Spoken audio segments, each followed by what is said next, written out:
Jisimamie, usiegemee kitu chochote. Jisimamie, usiegemee kitu au mtu chochote. Jisimamie ni Kiswahili kinachojulikana. Ukimwambia hata mtoto jisimamie mwenyewe, anaweza akatoa tafsiri nzuri. Kuna maana gani mzazi kumwambia ajisimamie mwenyewe? Kujisimamia kunamfanya Mungu aweze kufumbua vitu ambavyo hajawahi kuvifanya wakati ukiwa umebebwa. Unapoonekana una uwezo wa kujisimamia, kuna vitu ambavyo Mungu atakupatia.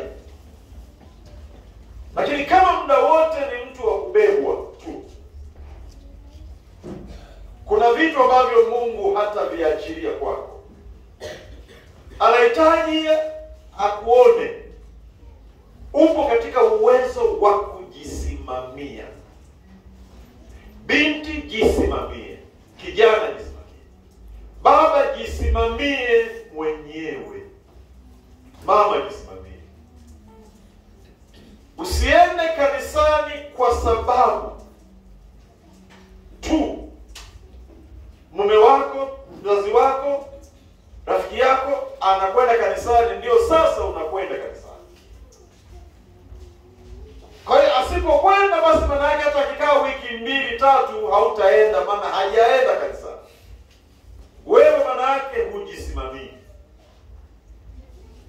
Kama ni kufanya jambo, hauwezi kulifanya mpaka mwenzako amefanya. Kwa hiyo tendo la kujisimamia linathibitisha makuzo na ufahamu wa mtu wa kuweza kujitegemea ili Mungu aweze kumtumia na kusema na huyo mtu. Tutaanza na kitabu cha Yeremia sura ya 17. Yeremia 17 na ule mstari wa 5 mpaka mstari wa 8. Sauti ya Mungu iliyoandikwa katika maandishi haya yanayoitwa Biblia. Sauti ya Mungu inasema kama ifuatavyo. Bwana asema hivi: amelaaniwa mtu yule amtegemeaye mwanadamu. Ni neno zito sana hilo. Unaweza tu ukalisoma ukaishia hapo. Ukilitafakari utagundua hasara za mtu anayetegemea watu au vitu. Kumbe kuna laana ambayo inaachiliwa kwa huyo mtu. Mungu anataka fahamu zako, moyo wako, imani yako imtegemee yeye. Usiwekeze kwa mwanadamu. Kwa sababu ukiwekeza kwa huyo mwanadamu, maana yake ni kwamba hauwezi ukafanya chochote mpaka huyo mtu awepo. Lakini kumbe Mungu akiwepo na ukamtegemea yeye, ukiwa mahali popote utakuwa na ujasiri na mamlaka ya kufanya vitu ambavyo wengine wanaogopa, wanashindwa kufanya. Katika mstari huo wa 5 mpaka wa 8, wa 5 wameanza kusema, basi Bwana asema hivi: amelaaniwa mtu yule amtegemeaye mwanadamu, amfanyaye mwanadamu kuwa kinga yake, kama ngao yake, na moyoni mwake amemwacha Bwana kumtegemea. Kwa hiyo anamtegemea huyo mtu. Kwa hiyo Mungu anapomwona mtu huyo namna hiyo, Mungu anajisikia vibaya sana kwamba kuabudu kwake, kutoa kwake sadaka, kuomba kwake, bidii yake yote ya kufanyia kanisa, ya kufanya huduma hivi na hivi, ni kwa sababu fulani tu yupo. Akiacha fulani kwenda, akiacha basi na yeye afanye. Mungu anapoona huyu mtu anafuata tu mkumbo namna hiyo, Mungu anajisikia vibaya sana. Ufike kwenye kiwango cha kumtegemea Mungu, cha kujisimamia. Niliwahi kutoa maelezo fulani ya kijana wangu mmoja aliyeenda Uingereza. Alikuwa anaitwa Steven Muhamba. Alipoenda kusoma, ilikuwa kozi ya IT kwa miezi 9. Alichelewa kama wiki 2. Akakuta wenzake wameshafika mbali kimasomo. Mwafrika alikuwa peke yake. Wote walikuwa ni watu weupe wazungu ambao wamebobea pia kwenye mambo ya kiteknolojia. Katika kuchelewa kwa wiki hizo 2, lakini alifanya vizuri sana kiasi kwamba aliongoza chuo kizima, akawa wa kwanza, na akapewa zawadi ya tiketi za kwenda, nafikiri kama sio nchi 2 hivi za kwenda kutembelea. Lakini akiwa ndani ya masomo hayo, walimuita kwa jina la utani, wakawa wanamuita mmoja wa watakatifu. Kwa hiyo chuo kizima lilijulikana anaitwa mmoja wa watakatifu, mmoja wa watakatifu, kwa msimamo wake wa kumcha Mungu. Aliniandikia akaniambia, mchungaji, lile somo ulilofundisha linalohusu kumtegemea Mungu, usimtegemee mwanadamu, lile somo limekuwa faida kubwa sana kwangu. Isingelikuwa hilo somo, nafikiri na mimi ningelikuwa ni mmoja katika wale ambao walifika Ulaya wakaacha wokovu. Akanipa mfano mmoja, Mkenya mmoja alipofika kule akauweka wokovu pembeni, akaolewa na mwanamke wa kizungu. Mwanamke wa kizungu akampa vitu, wa kizungu akampa gari, akampa vitu vingi. Kwa hiyo akaweka wokovu pembeni, akaendelea na maisha na yule mwanamke wa kizungu. Kwa hiyo akasema, lisingekuwa somo lilo nifundisha, nisingeweza kuendelea. Akaniambia, nimekutana na timu ya watu, wanaume na wanawake, wako uchi wa mnyama, wanatembea barabarani kwamba wanao uhuru, wako uchi. Akaniambia, mchungaji, jehanamu kumbe imeanzia hapa mchungaji. Mchungaji anamfahamu huyu naye mzungumza, hajawahi kufika hapa. Ilikuwa wakati fulani afike, japokuwa ameahidi kuna wakati bado ahadi yake ataitimiza. Kwa hiyo akasema, jehanamu imeanzia hapa. Watu wanatembea uchi wa mnyama kwamba ni uhuru wao, kujisimamia mwenyewe. Tuendelee kusoma mstari unaofuata, mstari wa 6 katika sura hii ya 17 ya Yeremia. Maana atakuwa kama fukara nyikani huyo mtu anayemtegemea mwanadamu, hata aone atakapotokea mema. Mema hata ikitokea hawezi kuyaona, bali atakaa jangwani palipo ukame, katika nchi ya chumvi isiyokaliwa na watu. Hapa anazungumza habari ya kiroho, yaani matokeo ya utakayoyapata kwenye mambo ya kiroho. Anaendelea mstari wa 7, anasema, amebarikiwa mtu yule anayemtegemea Bwana, ambaye Bwana ni tumaini lake.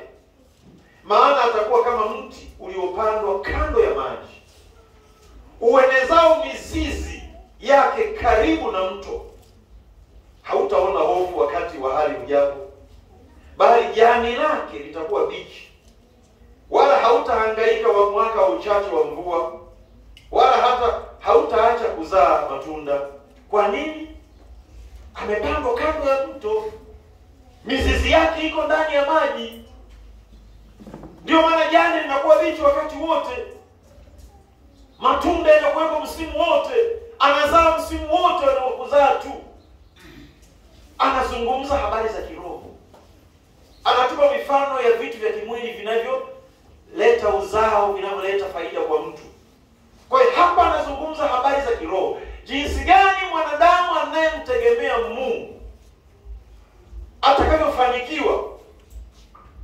Hata ungepigwa vita kiasi gani, hata ungekataliwa kiasi gani, hata watu wangekuwa na uwezo kiasi gani, Mungu ana uwezo wa kukausha hayo yote ambayo yanawazuzua watu na yanawafanya wafanye wao wawe na kiburi kwako. Mungu anaweza kayakausha kwa sekunde moja, na kwa dakika moja Mungu anaweza kuinua mpaka kila mmoja akashangaa.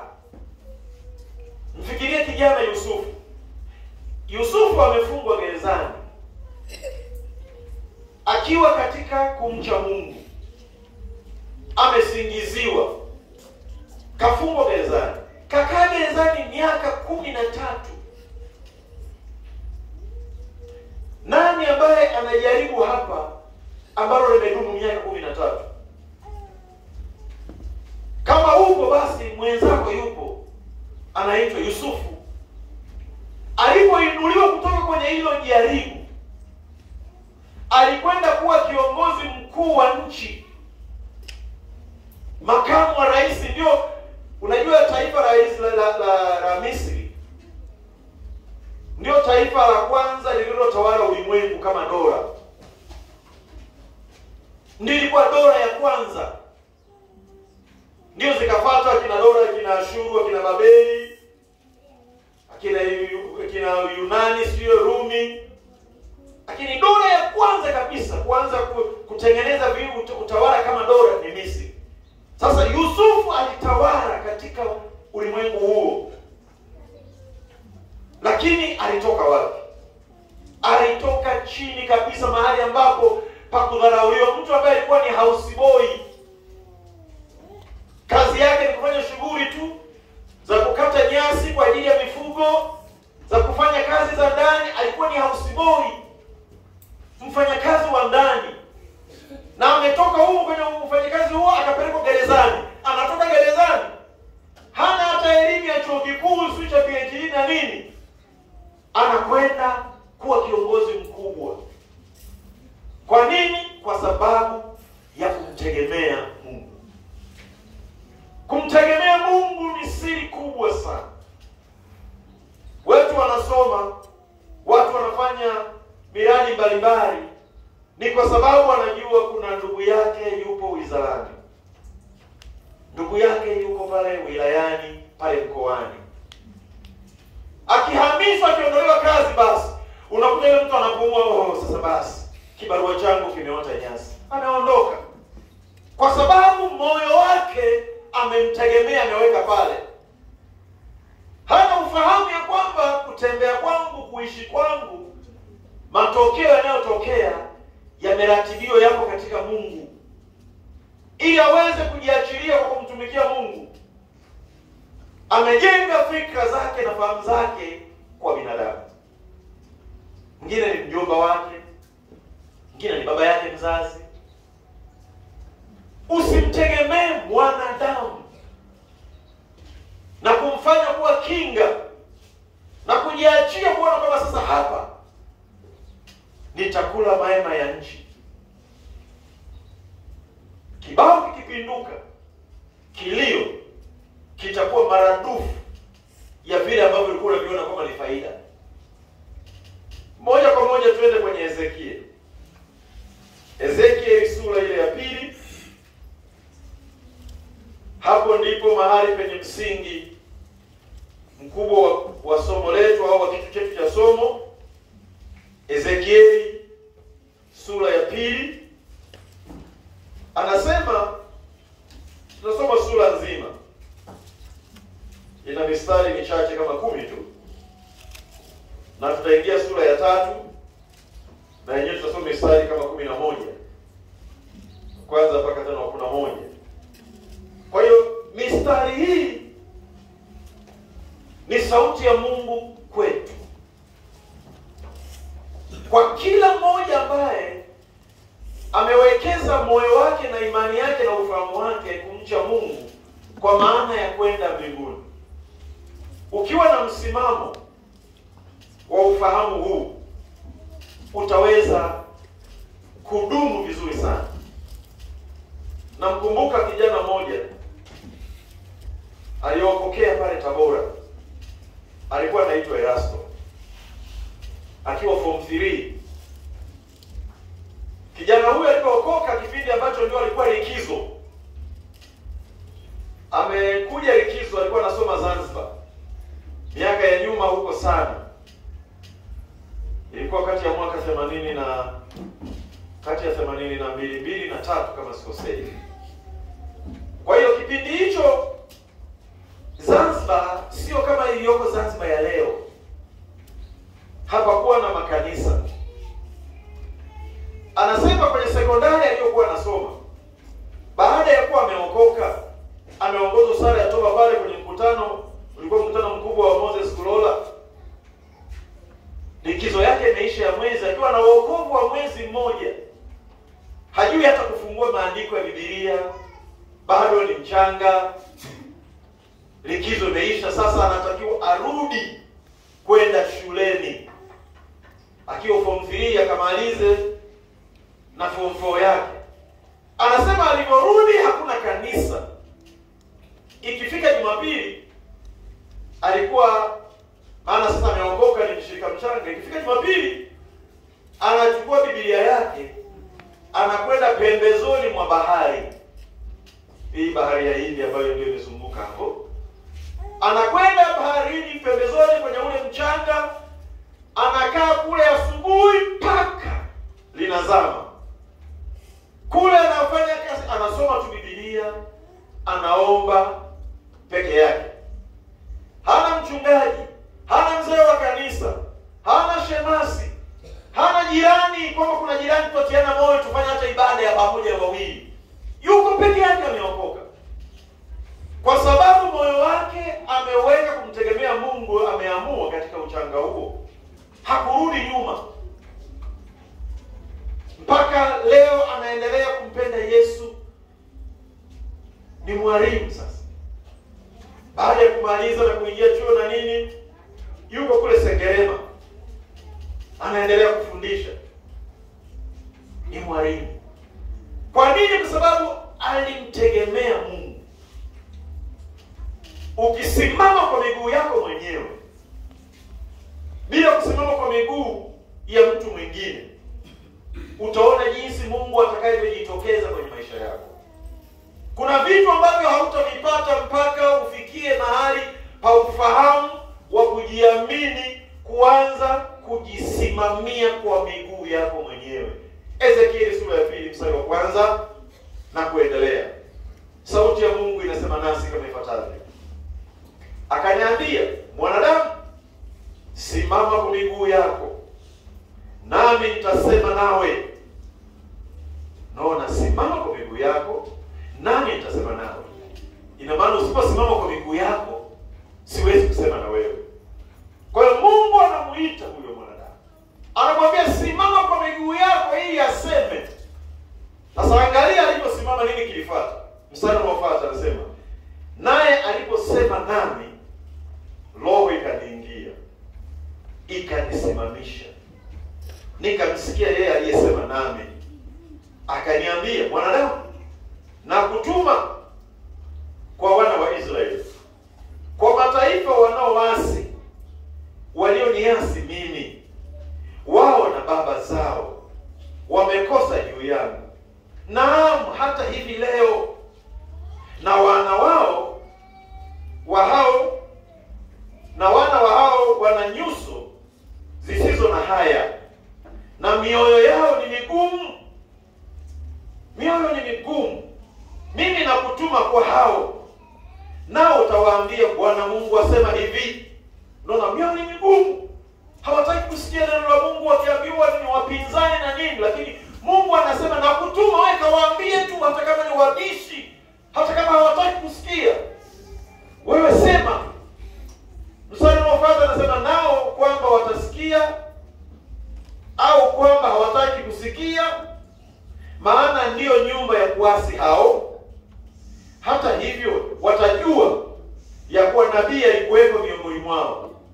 Unaona, hata kama hawatataka kuokoka, umewaambia bali na wokovu hawataki kuokoka, lakini watajua alikuwepo mtu wa Mungu aliyeshuhudia habari za Yesu. Hayo tumahubiri na ile picha uliyowaendea itabakia kuwa mahubiri kwao, itabakia kuwa hukumu kwao. Ile siku ambao hawatakuwa na cha kujitetea. Maana yake huu ni sawasawa na mahubiri ya ushahidi ambao ukiyasoma katika Mathayo ile sura ya 24 mstari wa 14 anasema habari njema ya ufalme wa Mungu itahubiriwa katika mataifa yote kwa ushuhuda. Maana yake ni injili ya ushahidi. Hata kama hawatataka kuamua, lakini wamesikia. Haya, mstari unaofuata wa 6. Na wewe mwanadamu usiwaogope hao, wala usiyaogope maneno yao. Ijapokuwa miiba na michongoma hii pamoja nawe unakaa katikati ya nge. Najua nge jinsi wanavyoumba ile sumu yake. Usiyaogope maneno yao, wala usifadhaike kwa sababu ya nyuso zao, wajapokuwa ni nyumba yenye kuasi. Kwa hizi ni habari za rohoni.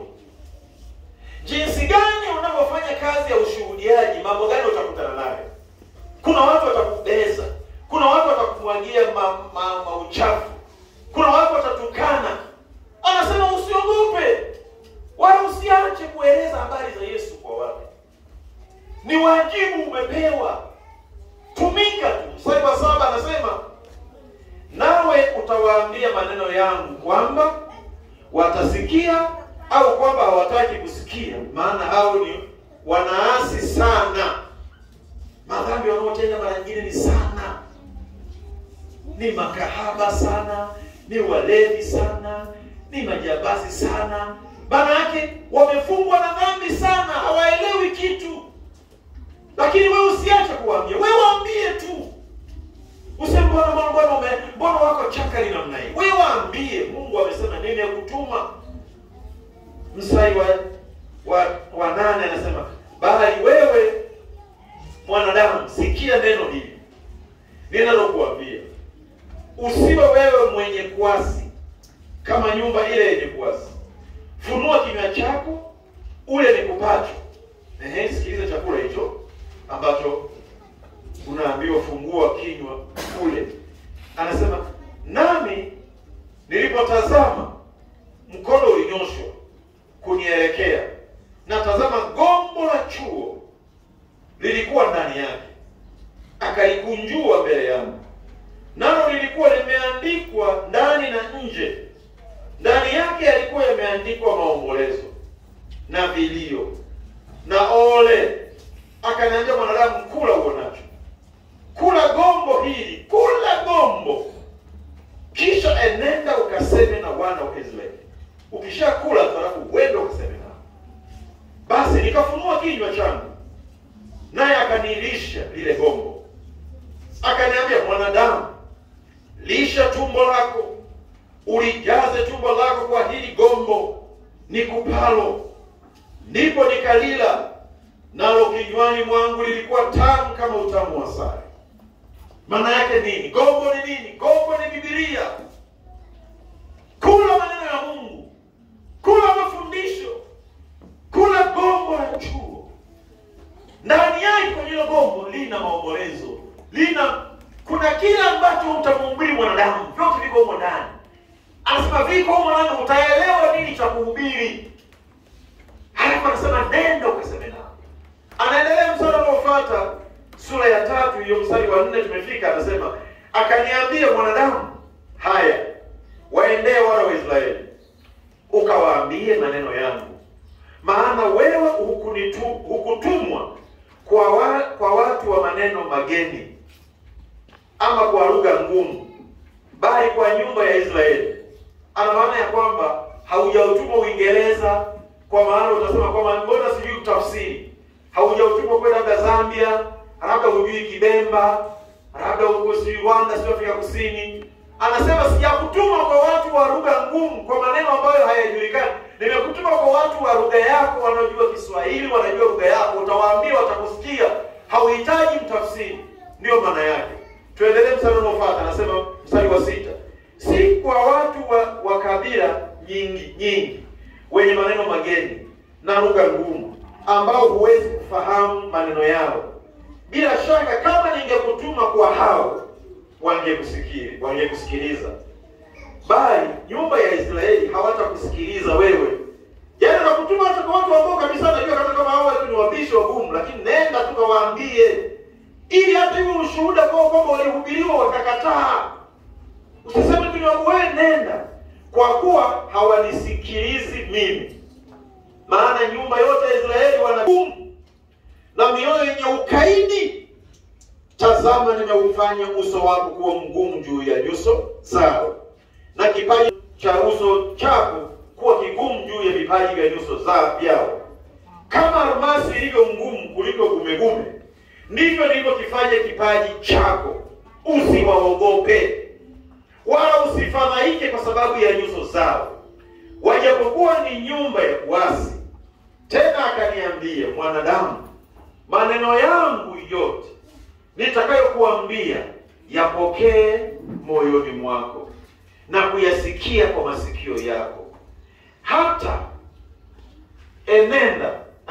Enenda uwafikirie watu hao waliohamishwa kwa wana wa watu wako, ukaseme nao na kuwaambia, Bwana Mungu asema hivi, kwamba watasikia au kwamba hawataki kusikia.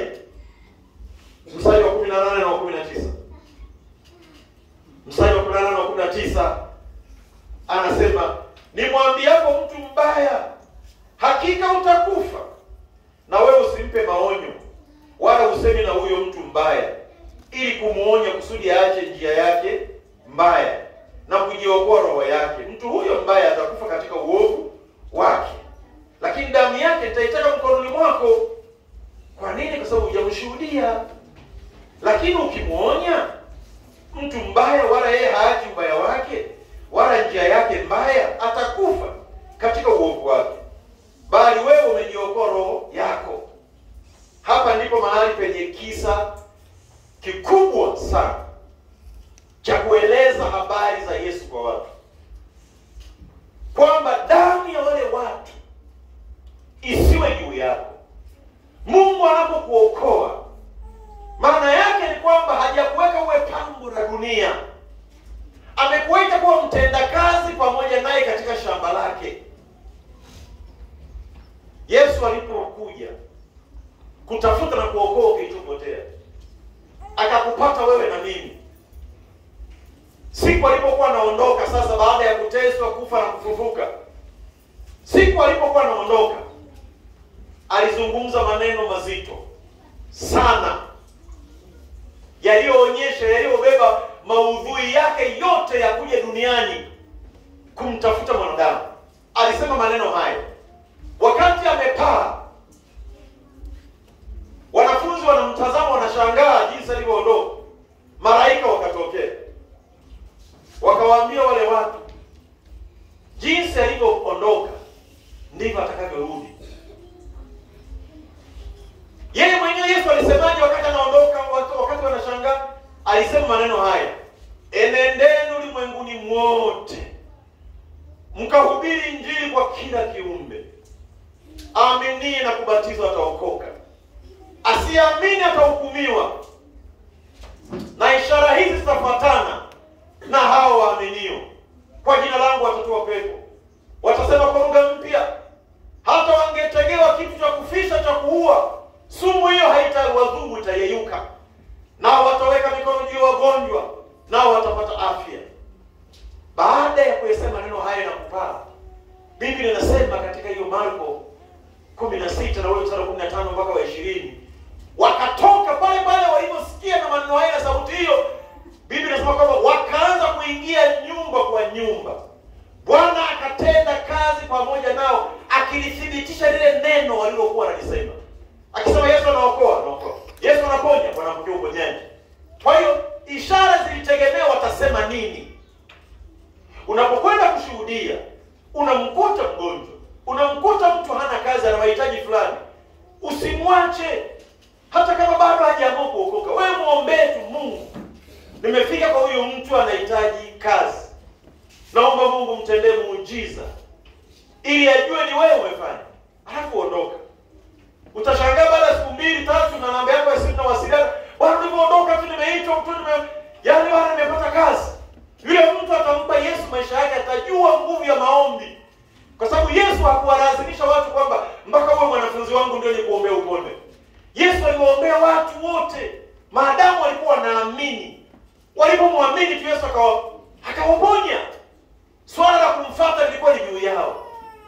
Amua kumfuata au asimfuate.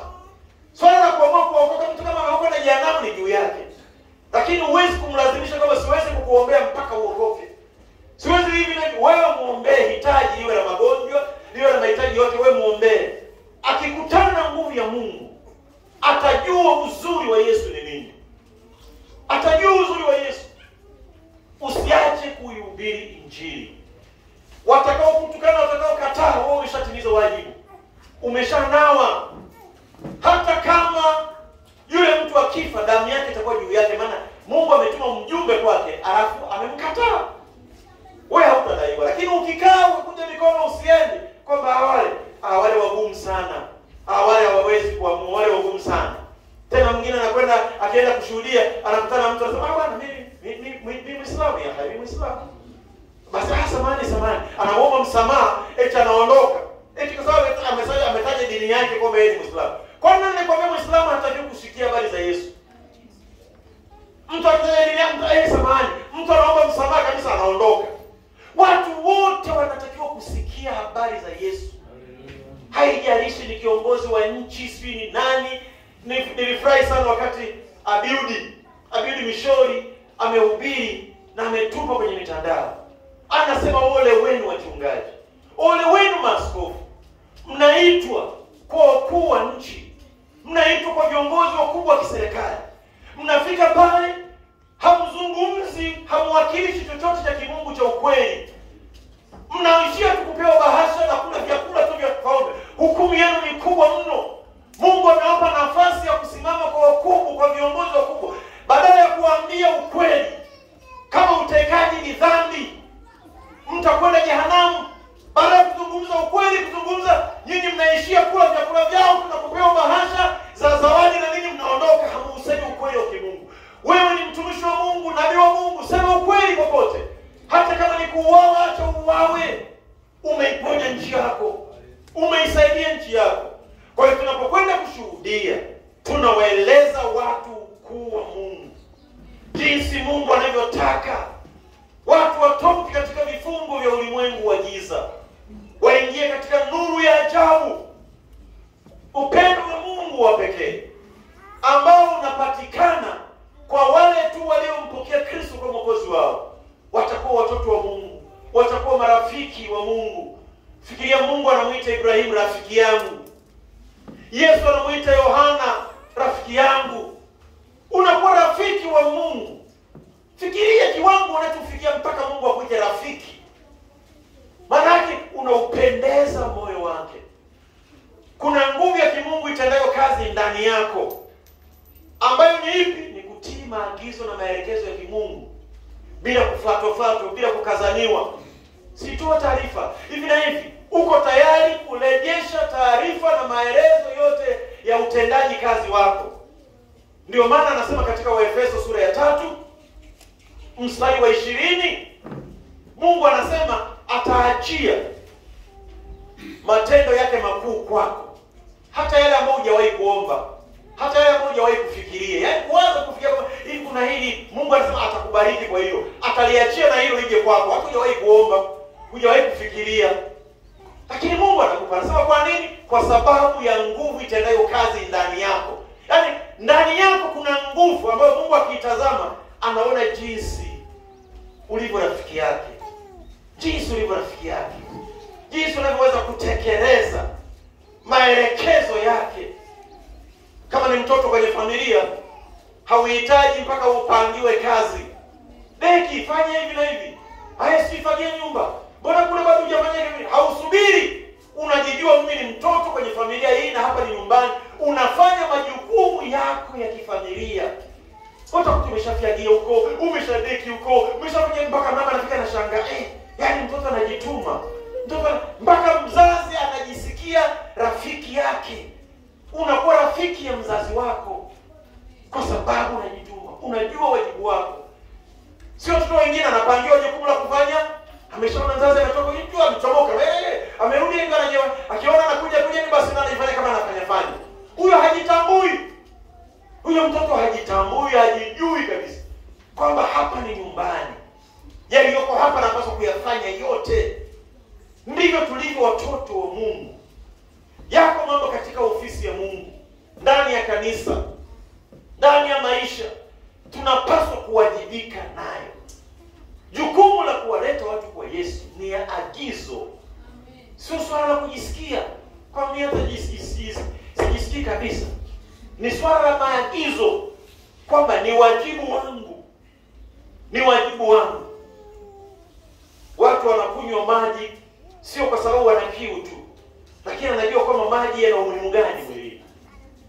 Anajua kuna umuhimu gani. Ni wajibu wangu kufanya jambo fulani. Unavaa nguo kwa sababu ni wajibu wa kuvaa nguo. Usipovaa nguo ukatembea uchi, basi maana yake ni kwamba umechanganyikiwa, umepungukiwa akili, umekuwa taila, ndio maana unatembea uchi. Lakini ukivaa nguo, maana yake ni wajibu wangu kuvaa nguo. Ni wajibu wangu kushuhudia. Sio mpaka nijisikie. Kuna vitu ambavyo ni wajibu. Nisipofanya, maana yake kuna kinyume chake. Katika Mathayo 12 mstari wa 30 anasema nisipofanya, anasema wote wasiokusanya pamoja na Kristo wanatawanya. Yaani automatically hata kama tu haukusanyi, ujue kwamba kuna nguvu fulani inayosababisha kutawanya watu waliokoka. Kuna watu nao warudisha nyuma, unatawanya. Kwa hiyo lazima uwe na sababu na chanzo cha kuingiza watu ndani ya kusanyiko, kuwahubiri watu waokoke, waache dhambi, watoke kwenye ulimwengu wa giza. Kuna faida gani hata mtu angepata mafedha yote, mali zote, anakwenda jehanamu? Kuna faida gani? Kwa hiyo watu wajue uzuri wa wokovu, kwamba wokovu sio dini. Sio dini fulani. Yesu hakuleta dini fulani maalum. Yesu ameleta wokovu. Mtu anapookoka analazimika kushiriki na kuunganika na waliookoka kwa sababu ya ile nguvu iliyo ndani, pamoja na maagizo aliyopewa kwamba shirikianeni na wenzako waliookoka. Hawa ambao wanapinga wokovu, ukikaa nao watakunyonya nguvu yako kiroho mpaka utapotea, utaacha. Kizinga cha moto kilicho peke yake kuwaka kitazimika hapo hapo. Lakini kikiwa pamoja na wenzake, basi kitawaka mpaka mwisho. Kwa hiyo ndicho kinachofanya mtu aabudu sehemu fulani pamoja na wenzake waliookoka. Nje ya hapo, mwanadamu asingeweza kuabudu pamoja na hapo. Ni maelekezo hayo. Kwa hiyo wokovu sio dini. Wokovu ni nguvu ya Mungu inayopenya ndani ya moyo wa mtu.